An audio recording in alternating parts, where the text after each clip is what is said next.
In the quiet, snow-covered woods of Montana, Eli, a reclusive woodsman, lived in solitude. His days were simple, chopping firewood, repairing tools, and warming stale soup over an old stove. The only sounds in his cabin came from the crackling fireplace and the occasional wind brushing against the pine trees outside. Years ago, he had a family, but tragedy had taken them, leaving Eli wrapped in silence and memories too painful to speak aloud. He didn't mind the loneliness anymore. Or so he told himself. One night, as snow fell in thick sheets and the wind howled like a grieving spirit, Eli sat by the fire, nursing a cup of tea. Then, something he hadn't heard in years, a knock.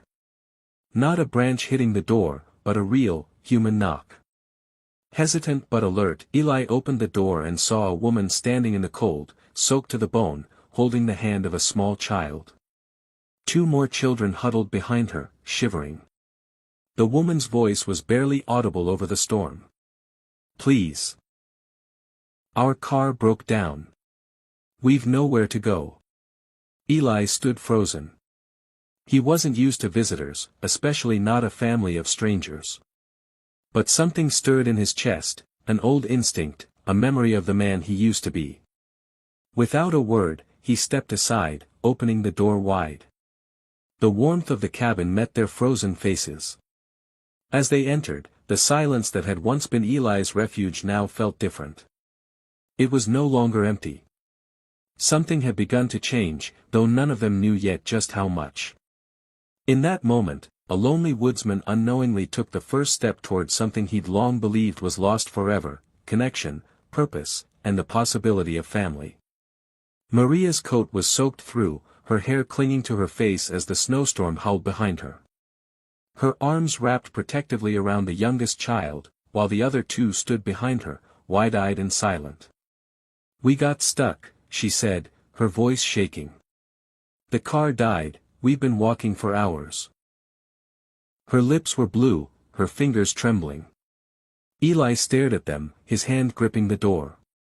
He had spent years keeping the world out, convinced there was nothing left for him beyond these woods. Yet in that instant, looking at the frightened faces of those children and the desperation in their mother's eyes, something unfamiliar stirred inside him, something that refused to let him close the door. He motioned them in, almost awkwardly. Maria hesitated, unsure if this rugged, silent man was offering help out of kindness or habit. But the warmth pouring from the cabin was too much to resist. One by one, they stepped inside. The children clung to each other, their teeth chattering as they hovered near the fire.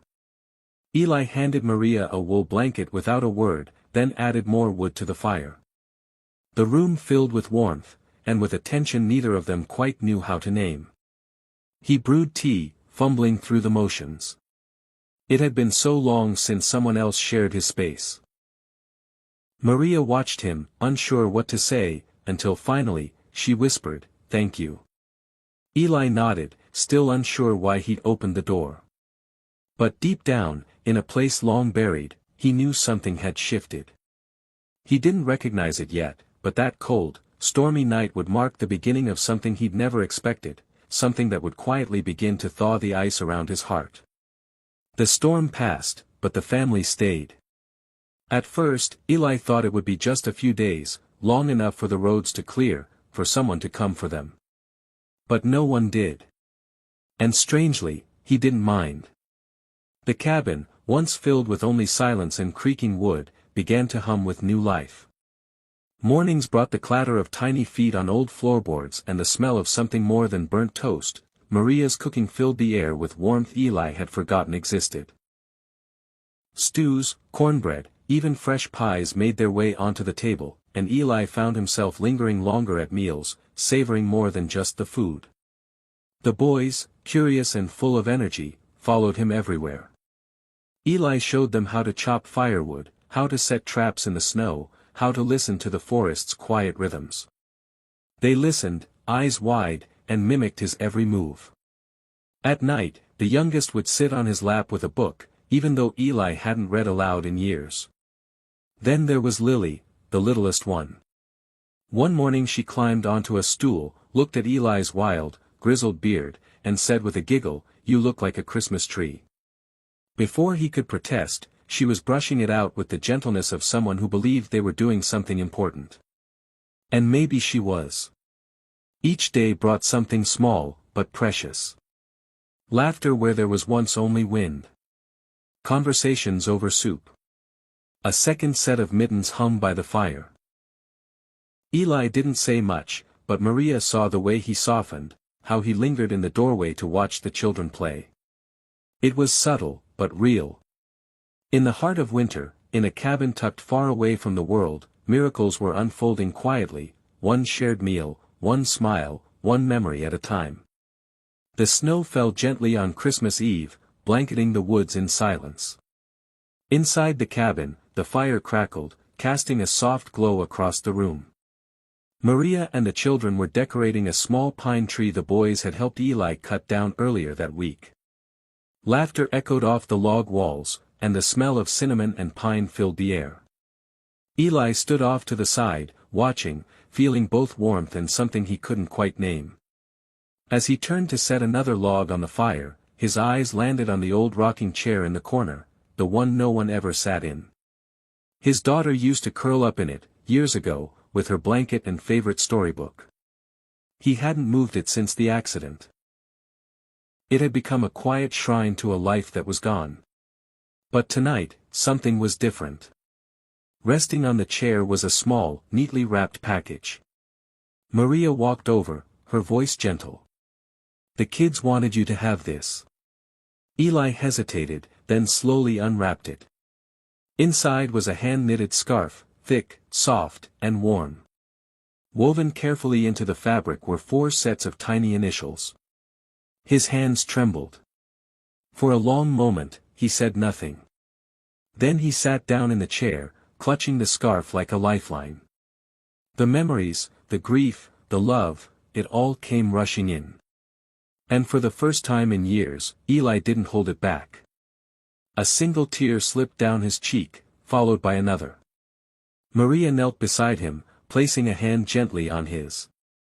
"You're not alone anymore, Eli," she said softly. He looked around the room, at the tree, at the children, at Maria, and finally saw it clearly. This wasn't just shelter. It was family. And somehow, in giving them a place to stay, they'd given him his heart back. Spring had come quietly, melting the snow and bringing color back to the woods. Where once the cabin had stood in cold silence, it now brimmed with life, boots by the door, drawings on the fridge, the smell of bread baking, and the constant rhythm of laughter and footsteps. Eli had built this cabin with his own hands, but for the first time, it truly felt like a home. He had changed in small, quiet ways. He smiled more. He listened. He even let Lily braid his beard once, and hadn't said a word when she added ribbons. The boys had started calling him Pops without being asked. Maria, with her steady warmth and unshakable kindness, brought peace into every room she entered. One afternoon, Eli sat at the kitchen table with a stack of school papers. The youngest boy, Sam, had just been accepted into kindergarten. At the bottom of the form, there was a line for guardian. Eli stared at it for a long moment. Then, with a steady hand, he wrote, "Eli Foster, Father." He set the pen down and looked out the window, where the kids were chasing each other through the trees. Maria stood on the porch, watching them, her eyes meeting his with a soft smile that said more than words ever could. Eli had once believed his story was over. But when he opened his door that stormy night, he unknowingly stepped into a new chapter, one filled with love, laughter, and second chances. What began as an act of kindness had grown into something far greater. Because sometimes, the family we're meant to have isn't the one we lose, but the one we find when we least expect it.